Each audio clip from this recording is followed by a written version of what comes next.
Vous êtes-vous déjà demandé pourquoi, chez certains jardiniers, l'ail pousse aussi gros qu'une pomme, tandis que chez d'autres, il atteint à peine la taille d'un haricot, même s'ils semblent avoir planté de la même manière? Le secret ne réside pas dans la magie, mais dans la méthode. Et la clé de cette réussite, c'est la plantation correcte avant l'hiver. Beaucoup pensent qu'il suffit d'enfoncer les gousses en terre à l'automne et le tour est joué. Mais c'est précisément cette approche qui mène à la déception. Aujourd'hui, je vais vous révéler toutes les subtilités de ce processus, depuis le choix du bon jour jusqu'à la manière de protéger votre parcelle pour l'hiver. Je vous promets qu'après cette vidéo, vous ne verrez plus la plantation de l'ail de la même façon. Et l'année prochaine, votre récolte fera l'envie de tous. Êtes-vous prêt à découvrir les erreurs les plus courantes et comment les éviter? Alors, c'est parti. Mais d'abord, demandons-nous, pourquoi planter de l'ail en automne? Pourquoi ne pas attendre le printemps? Tout est une question de biologie végétale. L'ail d'hiver, contrairement à son cousin de printemps, nécessite une période de dormance froide que l'on appelle la stratification. Pour faire simple, il doit absolument geler. C'est l'hivernage en pleine terre qui active dans les gousses le programme de formation d'une tête volumineuse et puissante avec de nombreux cailleux. La plantation de printemps ne produit pas ce même résultat. L'ail planté en automne se réveille aux premiers rayons du soleil printanier, doté d'un système racinaire déjà bien développé. Il profite de toute l'humidité printanière, entre en croissance rapide, et au bon moment de la chaleur estivale, il a déjà formé cette tête gigantesque dont nous rêvons tous. Ainsi, semer avant l'hiver n'est pas une simple lubie, mais une méthode scientifiquement prouvée pour obtenir une récolte abondante. Commençons par le premier secret, et sans doute le plus crucial, choisir le moment idéal pour planter.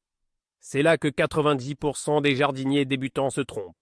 Soit ils sont trop pressés, soit, à l'inverse, ils attendent dans la toute dernière minute, juste avant les gelées. Retenez cette règle d'or. L'ail doit être planté environ 3 à 4 semaines avant l'arrivée des premières gelées sérieuses et durables. Pourquoi ce délai précis? C'est très simple. Durant cette période, les cailleux doivent avoir le temps de s'enraciner, c'est-à-dire de développer une bonne barbe de racines. Mais ils ne doivent absolument pas germer et faire sortir les premières de pousses vertes à la surface. Si vous le plantez trop tôt, pendant qu'il fait encore chaud, il va se développer prématurément.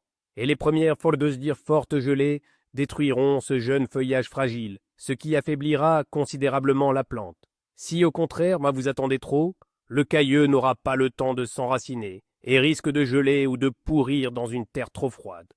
Oubliez donc les dates précises du calendrier. À partir de fin septembre, commencez plutôt à surveiller attentivement les prévisions météorologiques à long terme.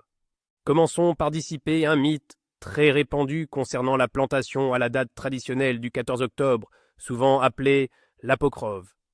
Beaucoup de gens y croient encore dur comme fer. Mais le climat évolue, et ce qui était valable pour nos grands-parents pourrait aujourd'hui se solder par un échec.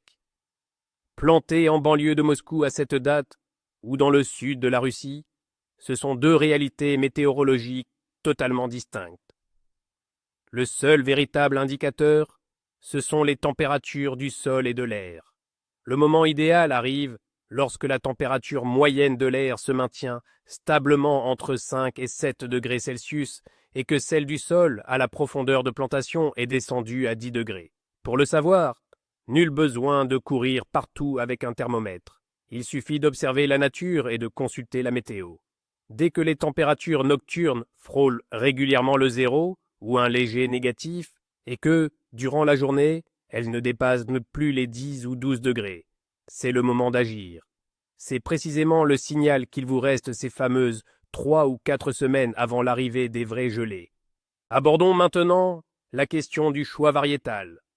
Tous les ails ne sont pas adaptés à la plantation d'automne. Il existe des variétés d'automne ou d'hiver et des variétés de printemps, et il faut savoir que ce sont deux plantes fondamentalement différentes. L'ail de printemps, planté au printemps, ne supporte pas le gel et produit de petites têtes contenant de nombreuses gousses fines. Or, c'est l'ail d'automne qui nous intéresse. Comment le distinguer? C'est très simple. Examinez la tête. Au centre de l'ail d'automne, vous trouverez toujours une tige dure et solide, un reste de la hampe florale. Ces cailleux sont gros et disposés en une seule rangée autour de cette tige centrale. L'ail de printemps, en revanche, est mou au centre, et ses gousses, plus petites, sont disposées de manière chaotique sur plusieurs rangs. Parmi les variétés d'automne, on trouve d'excellents cultivars. Par exemple, des variétés comme Lyubasha ou Dobrynia sont réputées pour leur tête gigantesque et leur excellente conservation. La variété Podmoskovny est idéale pour les régions tempérées, car elle est extrêmement résistante à l'hiver. Choisissez des variétés localement adaptées, c'est-à-dire celles qui s'épanouissent parfaitement dans votre région et sous votre climat. Ne vous lancez pas dans l'exotisme, faites confiance aux classiques qui ont fait leurs preuves. Une fois la bonne variété sélectionnée, nous passons à l'étape suivante, la préparation du matériel de plantation. N'utilisez jamais d'ail acheté en supermarché ou en grande surface pour la plantation. Il est fort probable qu'il ait été traité avec des substances chimiques qui empêchent la germination. Vous risqueriez de n'avoir aucune pousse. Prenez l'ail de votre propre récolte ou achetez-le auprès de jardiniers ou de producteurs certifiés. Et maintenant, le moment crucial, la sélection. Pour la plantation, nous ne gardons que les têtes les plus grosses, les plus saines et les plus belles. Oubliez l'économie. Le principe qui consiste à dire les moins belles pour la plantation, les meilleures pour la cuisine, ne fonctionne absolument pas ici. C'est même tout l'inverse. Seule une grosse gousse, pleine et puissante, donnera une belle et grosse tête d'ail. Divisez les têtes en cailleux séparés juste avant la plantation. Ne le faites surtout pas à l'avance pour éviter qu'il ne se dessèche. Inspectez chaque cailleux très attentivement. Il doit être ferme, sans tache, sans meurtrissure, ni trace de moisissure ou de pourriture. Le talon, la base d'où partiront les racines, doit être intact et sain. Éliminez sans pitié tous les cailleux endommagés ou trop petits. Une fois les gousses idéales sélectionnées, nous devons absolument les protéger. Imaginez, elles vont passer plusieurs mois dans une terre froide et humide, pleine de champignons et de bactéries diverses. Notre mission est donc de procéder à la désinfection. C'est un peu comme leur faire un vaccin avant d'affronter le long hiver. Il existe plusieurs méthodes éprouvées. La plus simple et la plus traditionnelle consiste à les faire tremper dans une solution rose de permanganate de potassium pendant 20 à 30 minutes. Une autre excellente option est la solution saline. Utilisez une cuillère à soupe de sel de cuisine classique pour 1 litre d'eau et laissez les gousses dans ce bain pendant 2 heures. Le sel a non seulement un effet désinfectant, mais il améliore aussi leur résistance à l'hiver. Si vous souhaitez aborder cela de manière plus professionnelle, utilisez des biopréparations spéciales, comme le Phytosporin M. Diluez-le en suivant les instructions du fabricant et faites tremper le matériel de plantation. Après n'importe laquelle de ces procédures, les gousses doivent être légèrement séchées en les étalant en une seule couche à l'ombre. Ne les plantez jamais mouillées afin de ne pas provoquer la pourriture. Où allons-nous installer notre futur ail géant? Choisir le bon emplacement pour le potager est, sans aucun doute, la clé de voûte de la réussite. L'ail est une plante qui adore la lumière. Il lui faut l'endroit le plus ensoleillé de votre terrain, celui qui ne sera ombragé ni par la maison, ni par une clôture, ni par des arbres, et ce, tout au long de la journée. À l'ombre, vous n'obtiendrez jamais de grosses têtes, juste un peu de feuillage modeste. Le deuxième point crucial, c'est le relief. Il est absolument essentiel que le potager ne se situe pas dans un endroit bas où l'eau stagne après la pluie ou au printemps. L'ail ne tolère absolument pas l'humidité stagnante. Si l'eau s'accumule au niveau des racines, celles-ci pourriront et la plante mourra. L'endroit idéal est une parcelle bien nivelée et lumineuse ou une légère surélévation. Si votre jardin est situé en contrebas, vous devez impérativement créer un lit de culture surélevé pour l'ail d'une hauteur d'au moins 20 cm. Cela le protégera des inondations printanières et assurera une bonne aération des racines. Les jardiniers avertis connaissent l'importance de la rotation des cultures. Loin d'être un simple terme savant, c'est une règle d'or essentielle. Il ne faut jamais planter la même espèce plusieurs années d'affilée sur la même parcelle. Il est également crucial de savoir quelle plante occuper le terrain juste avant de mettre l'ail en terre. L'ail a, comme toutes les cultures, ses amis et ses ennemis. Ses meilleurs précédents culturaux sont sans conteste les cucurbitacées. courgettes, concombres, citrouilles et pâtissons. L'ail se développera aussi très bien après les légumineuses, comme les pois et les haricots, ou suite à une culture de choux précoces et de plantes aromatiques ou de salades.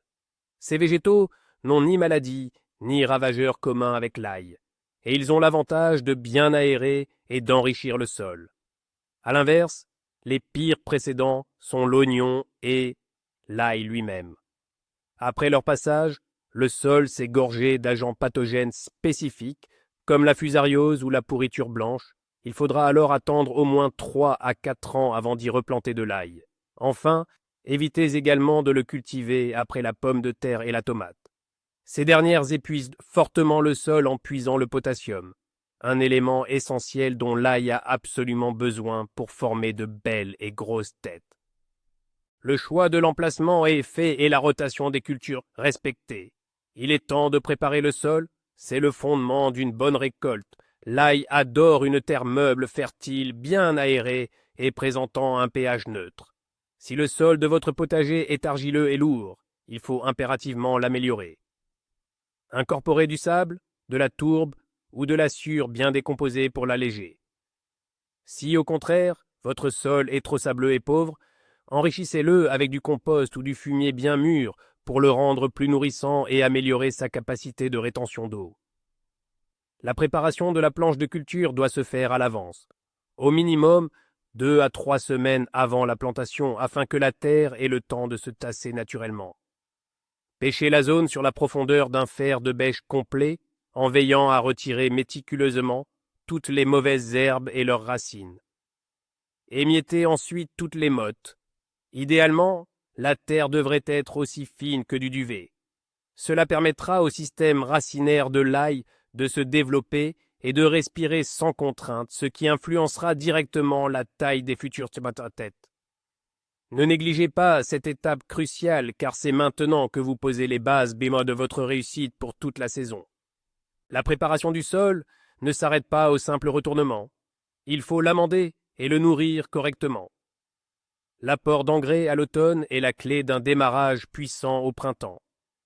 Mais il y a une nuance capitale que beaucoup oublient. L'ail planté en automne est absolument intolérant à l'azote. Les engrais azotés, comme l'urée, le nitrate d'ammonium ou le fumier frais, stimulent le développement du feuillage. Si vous les utilisez en automne, l'ail risque de germer prématurément et de périr sous l'effet du gel. Retenez bien ceci, l'azote, nous le réserverons exclusivement pour le printemps. En automne, ce dont notre plante a besoin, c'est de phosphore et de potassium. Le phosphore est essentiel au développement d'un système racinaire robuste, tandis que le potassium améliore l'endurance hivernale et la résistance aux maladies. Le cocktail idéal pour vos cultures d'ail en cette saison est le suivant. Un seau de compost bien mûr ou de fumier décomposé, un verre de cendre de bois et une cuillère à soupe de superphosphate par mètre carré. L'ensemble doit être épandu uniformément sur la surface avant le bêchage. Et je le répète, surtout pas de fumier frais. Une fois la terre bêchée et enrichie, nous pouvons passer à la création de la planche de culture. Il est déconseillé de planter l'ail directement sur une surface plane. Il est préférable de créer une planche légèrement surélevée, même si votre terrain n'est pas particulièrement bas. Cela facilitera le réchauffement du sol au printemps. La largeur idéale de cette planche est d'environ 1 mètre. Cette dimension permet de l'entretenir facilement sans avoir à marcher sur la terre cultivée. Une fois la planche bien formée, sa surface doit être méticuleusement nivelée à l'aide d'un râteau. Il est temps de tracer les sillons pour la plantation. Vous pouvez utiliser le manche d'une bêche ou une petite planchette pour les réaliser aisément. Les sillons doivent être bien droits et leur profondeur exacte est cruciale, mais nous aborderons la question de la profondeur séparément, car c'est un secret qui demande une attention particulière. Après avoir tracé ces sillons, il est judicieux de procéder à une désinfection supplémentaire du sol. Arrosez-les soit avec une solution de sulfate de cuivre à raison d'une cuillère à soupe pour 10 litres d'eau, soit avec le phytosporin que vous connaissez déjà. Cette étape crée une barrière protectrice additionnelle contre les agents pathogènes. Laissez ensuite la planche reposer pendant 1 jour ou 2, afin qu'elle soit parfaitement prête à accueillir nos futurs géants. L'étape suivante, c'est l'organisation de la plantation. Attention à la gourmandise, c'est votre pire ennemi. À vouloir placer trop de gousses sur la planche, vous risquez d'obtenir une récolte d'ail beaucoup trop petit. Les plants ont besoin d'espace pour se développer et capter les nutriments. Des plantations trop serrées mènent à une compétition féroce pour la lumière, l'eau et les nutriments. Au final, tous les plants seront affaiblis. Retenez les distances des optimales. Entre chaque gousse, sur un même rang, il faut respecter un écartement d'au moins 10 à 15 cm. Pensez à la taille que fera la tête d'ail adulte. Elle doit être à l'aise pour bien se développer. L'espace entre les rangs, ou les sillons, doit être encore plus important. Comptez 20 à 25 cm. Cet espacement assure une bonne aération des cultures, ce qui est une excellente prévention contre les maladies fongiques, et en plus, il vous facilitera le désherbage et le binage au printemps. Prenez un mètre ruban ou confectionnez un marqueur spécifique pour vous assurer que les écarts bas sont constants. Croyez-moi, il vaut toujours mieux planter moins, mais correctement, et récolter d'excellents spécimens que de tout serrer et de se retrouver avec des têtes minuscules. Voici un autre secret qui détermine directement si votre ail passera l'hiver avec succès. La profondeur de plantation. Il existe à ce sujet une règle simple mais géniale, appelée la règle des 3 hauteurs. Elle stipule que la profondeur de plantation doit être égale à 3 fois la hauteur de la gousse elle-même. Prenez une gousse, mesurez sa hauteur. Par exemple, si elle fait 2 cm, vous devez la planter à 6 cm de profondeur. Cette mesure se prend à partir de la base de la gousse jusqu'à la surface du sol. Pourquoi est-ce si important? Si vous plantez trop peu profond, la gousse risque d'être poussée hors du sol par le gel dès les premières gelées, ce qui la ferait mourir. De plus, une plantation superficielle peut aussi provoquer une germination prématurée. Planter trop profondément est également problématique. Au printemps, la plante devra dépenser trop d'énergie pour percer et atteindre la surface. Cela ralentira son développement, et au final, la tête d'ail sera plus petite. Alors, ne soyez pas paresseux. Creusez des sillons à la bonne profondeur en vous basant sur la taille de vos gousses. Pour les plus grosses, cela peut atteindre 7 à 8 cm, et pour les moyennes, comptez 5 à 6 cm. On pourrait croire qu'il n'y a rien de plus simple que de planter une gousse en terre. Pourtant, il y a quelques astuces à connaître. La règle d'or est de ne jamais forcer la gousse pour l'enfoncer dans le sol. En agissant ainsi, vous tassez la terre juste sous le plateau, ce qui empêche le bon développement des racines. Celles-ci ne pourront tout simplement pas percer cette barrière. La bonne technique consiste à poser délicatement la gousse dans un sillon préalablement creusé à la profondeur souhaitée. Vous devez la placer strictement à la verticale, le plateau vers le bas et la pointe vers le haut. Si vous la plantez de côté, ou pire, à l'envers, la pousse finira certes par trouver son chemin vers la lumière, mais elle aura gaspillé une énergie précieuse, affaiblissant ainsi la future plante. Une fois toutes les gousses espacées correctement dans le sillon, recouvrez-les délicatement de terre bien meuble et aplanissez légèrement la surface de la planche à l'aide d'un râteau. Surtout, ne tassez ni ne compactez jamais la terre. Le sol doit impérativement rester léger, meuble et aéré. Voici une question qui revient souvent chez les jardiniers débutants. Faut-il arroser l'ail après l'avoir planté à l'automne?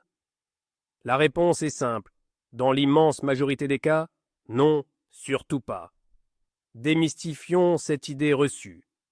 En automne, le sol est généralement suffisamment humide grâce aux pluies. Un arrosage excessif pendant cette période froide peut même être préjudiciable. Il risque de stimuler une croissance prématurée, ce que nous voulons absolument éviter. De plus, en conjonction avec le froid à venir, une terre détrempée pourrait entraîner la pourriture des cailleux. Il n'y a qu'une seule exception à cette règle. Si vous faites face à un automne anormalement sec et chaud, sans pluie depuis très longtemps, et que la terre à la profondeur de plantation est littéralement sèche comme de la poudre. Dans ce scénario précis, vous pouvez, juste après la plantation, apporter un arrosage très modéré. Mais attention, cela reste l'exception rare qui confirme la règle. Dans 99% des cas, l'humidité automnale est largement suffisante pour permettre à l'ail de s'enraciner correctement. Alors, rangez l'arrosoir et faites confiance à la nature. L'ail est planté, c'est une chose de faite, mais le travail ne s'arrête pas là. Maintenant, il faut assurer son confort pour l'hiver. Imaginez que la planche de culture est sa maison, et nous devons recouvrir cette maison d'une chaude couverture. Cette couverture, dans le monde du jardinage, s'appelle le paillage ou le paillis. Le paillage est une technique agronomique indispensable, surtout si vous vivez dans des régions aux hivers rudes ou peu enneigés. Quels sont les bénéfices de cette pratique? Premièrement, la couche de paillis protège le sol du gel profond en créant un coussin d'air isolant. Cela sauve nos cailleux bien enracinés, les empêchant de mourir lors de fortes gelées. Deuxièmement, et c'est tout aussi crucial, le paillis atténue les écarts de température soudains lors des redoux hivernaux, suivis de nouvelles vagues de gel. Ces montagnes russes thermiques sont extrêmement dangereuses pour les plants. Troisièmement, au printemps, le paillis empêchera la croissance des mauvaises herbes et conservera l'humidité précieuse dans le sol. Le paillage n'est donc pas un luxe ou un caprice, c'est un véritable investissement pour la prochaine récolte. Quel est le meilleur paillage pour nos plantations d'ail? Le choix des matériaux est vaste. L'une des meilleures options, ce sont les feuilles mortes sèches d'arbres à feuilles caduques.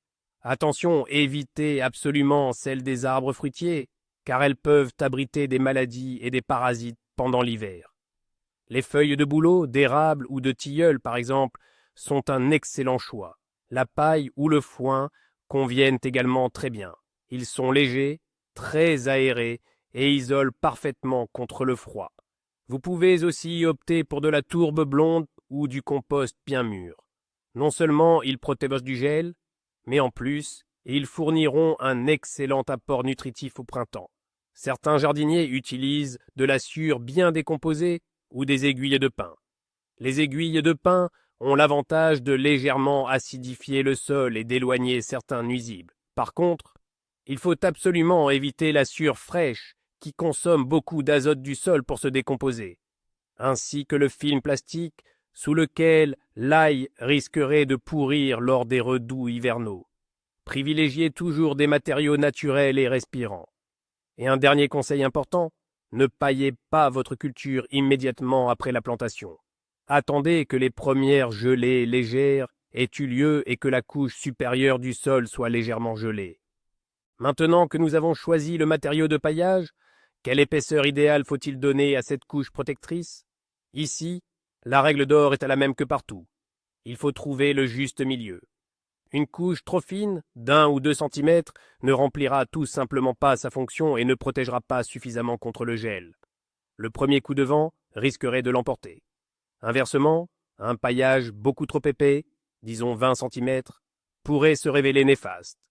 Au printemps, cette épaisse couverture mettrait beaucoup trop de temps à fondre, retardant considérablement le réchauffement du sol. Le terrain risquerait de s'asphyxier et les jeunes pousses d'ail auraient toutes les peines du monde à percer la surface, gaspillant ainsi une énergie précieuse. L'épaisseur optimale du paillage se situe entre 5 et 10 centimètres. C'est largement suffisant pour assurer une isolation thermique fiable sans pour autant ralentir le réveil printanier de vos cultures. Répartissez le paillis de manière uniforme sur toute la surface de la planche, de façon à ne laisser aucune zone nue. Cette simple précaution augmentera considérablement vos chances de réussite pour l'hivernage et vous permettra, au final, d'obtenir des têtes d'ail de taille impressionnante. Et si l'hiver se révèle très enneigé? Faut-il alors recouvrir les planches de culture de neige supplémentaires? Oui, absolument. C'est un excellent isolant naturel. La neige est le meilleur bouclier contre le gel. Si vous en avez l'occasion, n'hésitez pas à rajouter une bonne couche de neige sur votre carré de culture paillé tout au long de l'hiver. Sous une épaisse couverture de neige, la température du sol, même pendant les gelées les plus extrêmes, descend rarement en dessous de -5 à -7 degrés. Ce sont des conditions idéales pour l'ail qui passe l'hiver en terre. Toutefois, il y a un revers à la médaille. Au printemps, lorsque la neige commence à fondre, une croûte de glace peut se former sur le sol. Ce verglas est très dangereux. Il empêche l'air de circuler et l'ail risque alors d'étouffer. Dès le début du dégel printanier, il est donc crucial de briser délicatement cette croûte de glace, souvent à l'aide d'un râteau pour permettre à l'air d'accéder à la terre. Surveillez votre potager non seulement en automne, mais aussi tout au long de l'hiver et au début du printemps. La question revient souvent chez les amateurs de jardinage. Peut-on planter avant l'hiver les cailleux simples? J'entends par là les petites gousses rondes qui se développent à partir des bulbilles aériennes des hampes florales de l'ail. La réponse est un grand oui, et même, c'est indispensable. C'est un excellent moyen de rajeunir et d'assainir votre stock de plantation. Le problème, c'est que la multiplication par les gousses traditionnelles entraîne année après année l'accumulation de maladies dans les plants d'ail. Utiliser les bulbilles permet d'obtenir une première génération saine et complètement exempte de virus. La technique de plantation de ces petits cailleux uniques à l'automne est presque identique à celle des gousses traditionnelles. On les met en terre à la même profondeur, en respectant le même espacement.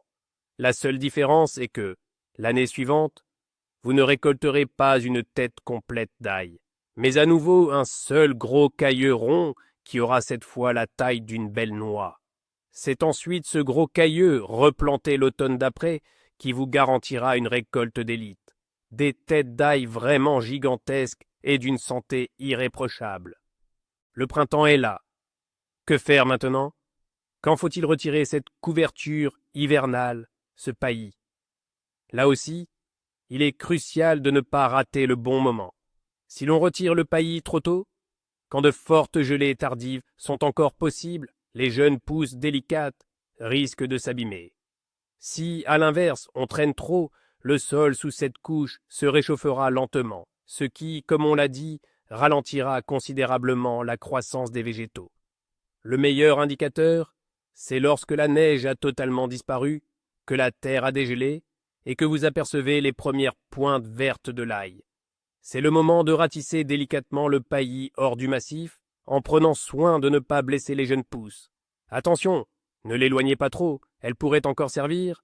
Une fois la parcelle dégagée, il est temps de procéder à la première intervention essentielle, le binage. À l'aide d'une petite serfouette, passez doucement et peu profondément entre les rangs. Cela brise la croûte superficielle du sol, permettant aux racines de mieux respirer et aidant à retenir l'humidité. C'est le premier et le plus important pas vers le succès de l'été. Alors, faisons le bilan. Le secret pour obtenir de l'ail géant, ce n'est pas une pilule magique unique, mais plutôt un ensemble d'actions simples mais cruciales. Tout commence par le bon choix du moment de plantation. On se base sur la météo, pas sur le calendrier. Vient ensuite la sélection rigoureuse du meilleur matériel de plantation et sa désinfection obligatoire. N'oublions pas de choisir un emplacement bien ensoleillé et des cultures précédentes appropriées. Nous préparons avec soin une terre meuble et riche en nutriments, en ajoutant à l'automne que du phosphore et du potassium et surtout jamais d'azote. Nous plantons à la bonne profondeur, mêle des 3 hauteurs, sans enfoncer les cailleux de force. Et enfin, nous couvrons la planche de culture pour l'hiver avec une couverture chaude de paillis. Comme vous le voyez, il n'y a aucune magie, juste de l'agrotechnique et une attention particulière aux détails. Chacune de ces étapes est un maillon d'une chaîne qui vous mènera à une récolte capable d'impressionner même les voisins les plus expérimentés. Merci d'avoir regardé cette vidéo jusqu'à la fin. Si elle vous a été utile, n'hésitez pas à la soutenir par un pouce bleu et à vous abonner à la chaîne pour ne rater aucune de nos prochaines publications. Maintenant, j'ai une question pour vous. Quels sont vos propres secrets, éprouvés au fil des années, pour la plantation d'ail avant l'hiver? Peut-être utilisez-vous des engrais spécifiques ou des méthodes de désinfection particulières. Partagez absolument votre expérience dans les commentaires, apprenons les uns des autres.